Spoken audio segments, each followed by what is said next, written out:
we can sleep. Good night, Aurora. Goodbye, Daddy. You're too old to suck your knuckle. You're gonna get bug teeth. Goodbye, Mommy.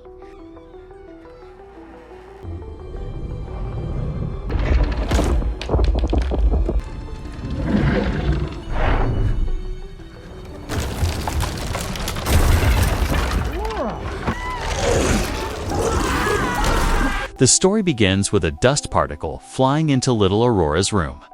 Slowly, the dust grows larger and transforms into a bunny. Aurora gets scared as it appears under her bed.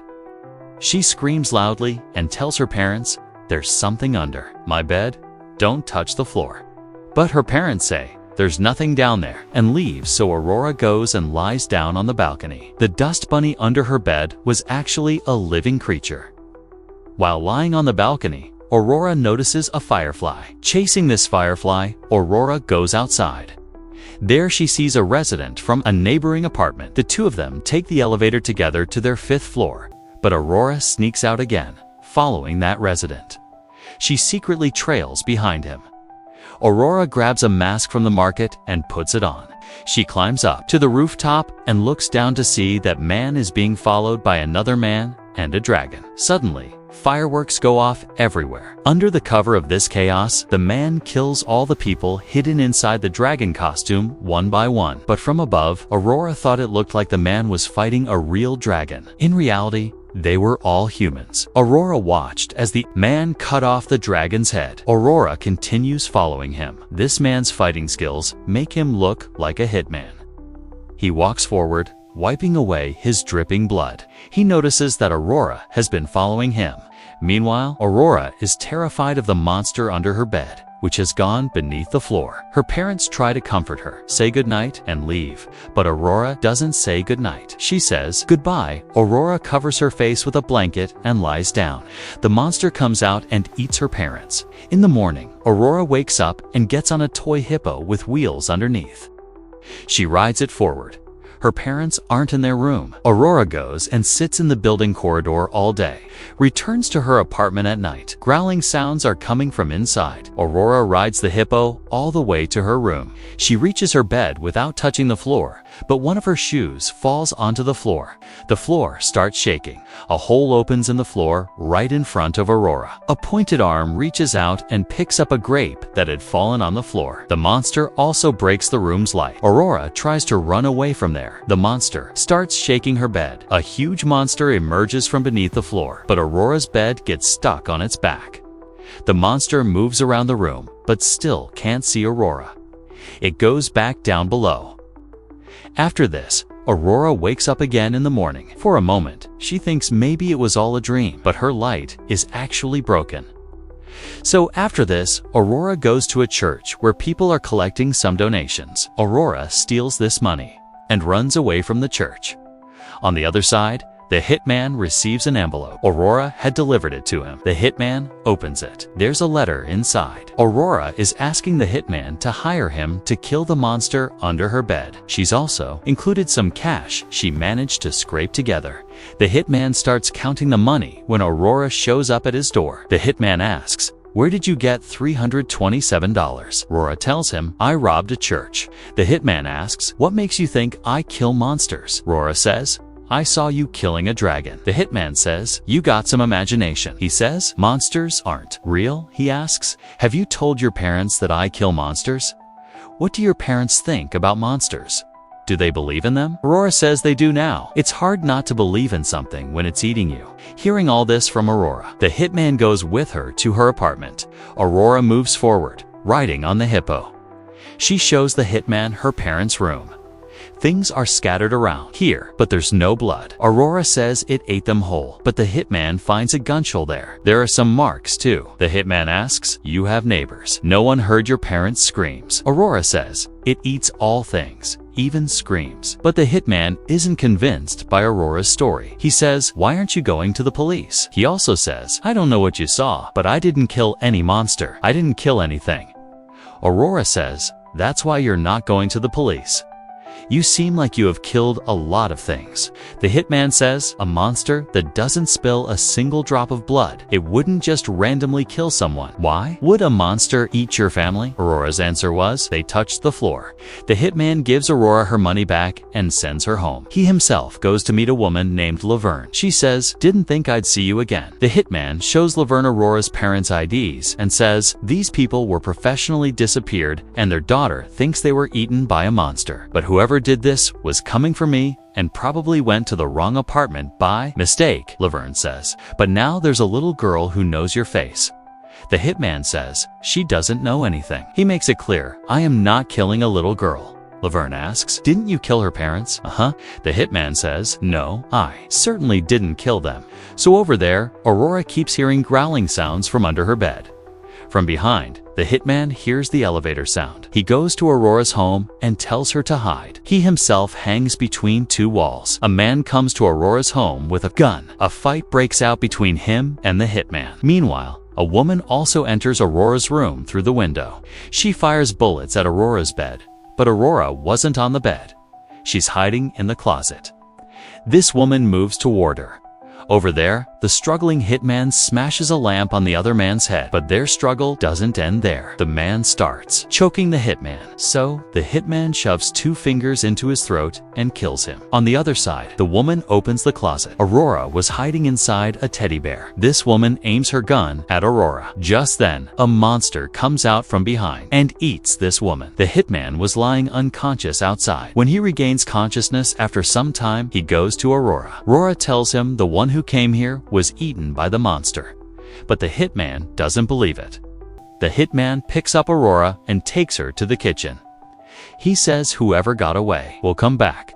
The hitman goes and starts searching Aurora's room. He doesn't see anything under the floor. He takes the other man's body and hangs it over the bathtub. Just then, Aurora comes there. The hitman says, "I have to cut him in pieces to get rid of the body." Aurora says, "Leave him in my room. Let the monster eat him." But the hitman closes the door and cuts the body into small pieces. He comes out and says, "You can help me wrap up the pieces." So, Aurora starts helping him. The hitman explains to her, "The monster didn't kill your parents.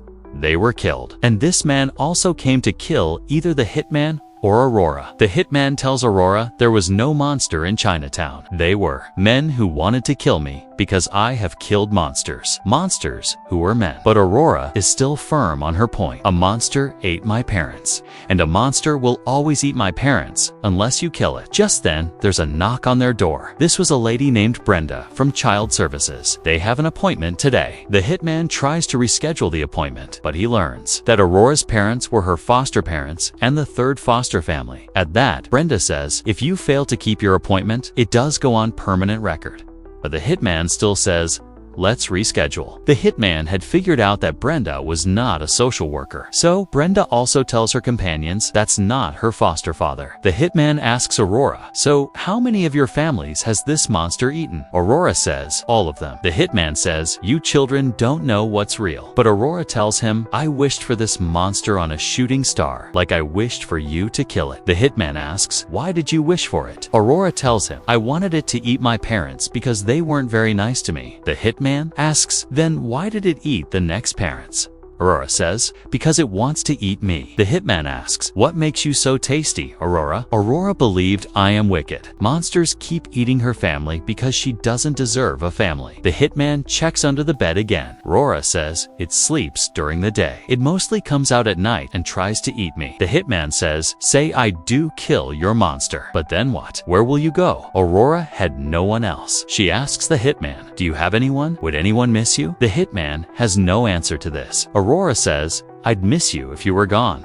After that, the hitman takes 2 suitcases to living room. In one is the man, and in the other, he says, is the little girl. Laverne says, "I sent 2 people, and neither of them came to kill you. I sent them to kill a witness who knows your face and knows what you do." Laverne asks, "What about the second one? Did you kill her too?" But the hitman doesn't know about the other woman. Laverne tells the hitman that the girl's birth parents abandoned her. Laverne says, "Now no one knows where you live." But just then, Aurora Aurora shows up there, and the hitman's cover is blown. Aurora says, "You were going to leave me. I hired you. You took my money." So Laverne tells the hitman, "You are obviously going through childhood trauma. This little girl is not little you, and helping her will not fix you." Laverne asks, "She hired you for what?" The hitman says, "To kill the monster that ate her parents." Aurora says, "And the lady who crawled through my bedroom window. I saw her getting eaten." Laverne gets fed up with all this and says, "Leave now. Get out of the town. Get out of all of it." But Aurora and the hitman go and start eating at a restaurant. Another man is also watching them there. He comes up to the hitman and asks, "Is she your daughter?" Aurora says, "Yes." The man says, "You know why I'm here? Maybe we can talk outside." He warns the hitman, her being here won't stop them.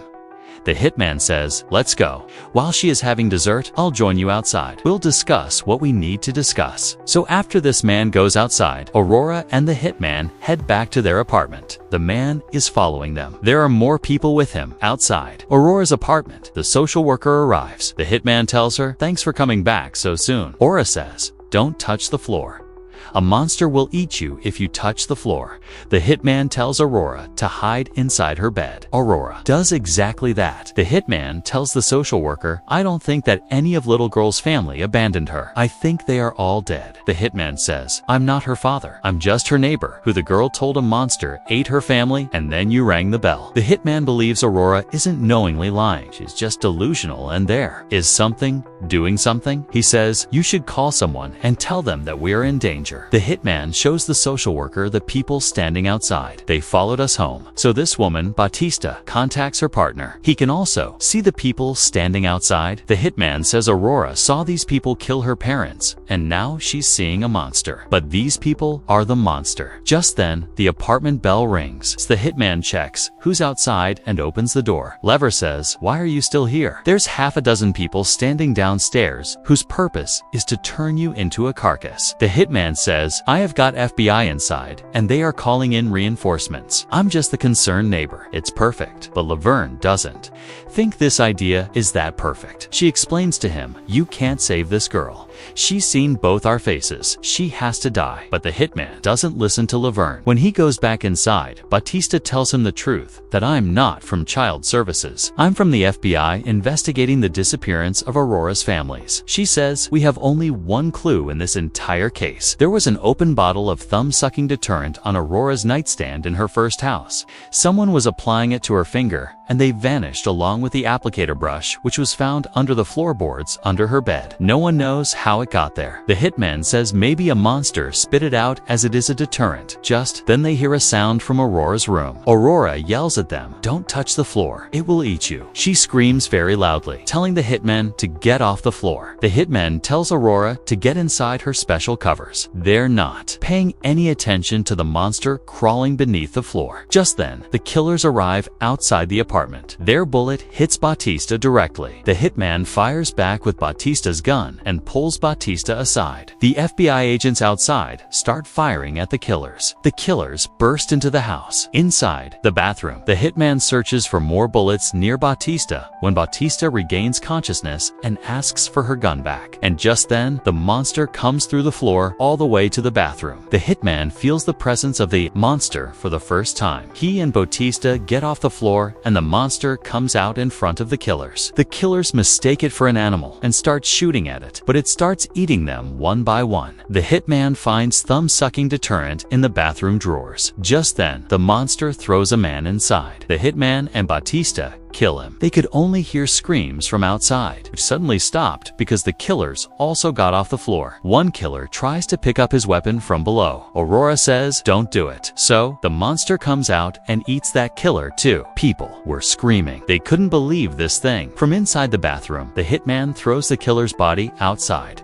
First, it gets hit by bullets from the other killers, and then the monster comes from beneath the floor and eats it too. The hitman sees the monster and closes the bathroom. They all now fully believe in the monster. But just then, the FBI comes from outside and points guns at the killers, saying, "Get on the floor." But the killers don't want to go on the floor. Bautista tells the hitman, "You got the girl," and starts to leave, but the monster closes the door. It eats everyone one by one, including the FBI agents and two killers who are running running around. The hitman tries to reach Aurora without putting his feet on the floor. He rides on the hippo and reaches Aurora's room. He says, "We'll get out of here through the window." But the monster comes out, puts the hitman in its mouth, and swallows him. It goes back down, so Aurora hides back inside her bed. When she wakes up in the morning, sounds are coming from beneath the floor. Breaking through the floor, the hitman comes out. He had actually applied thumb-sucking deterrent on himself. The monster doesn't like the taste. But just then, Laverne comes inside. She's come to kill Aurora. The hitman tells her to get off the floor ahead. He says, "Mom, get off the floor." But Laverne finds it hurtful when the hitman says this. She starts acting like the monster. Just then, the monster emerges from below. Lever fires bullets at it. The monster goes back down. It comes out from behind Laverne and eats her too.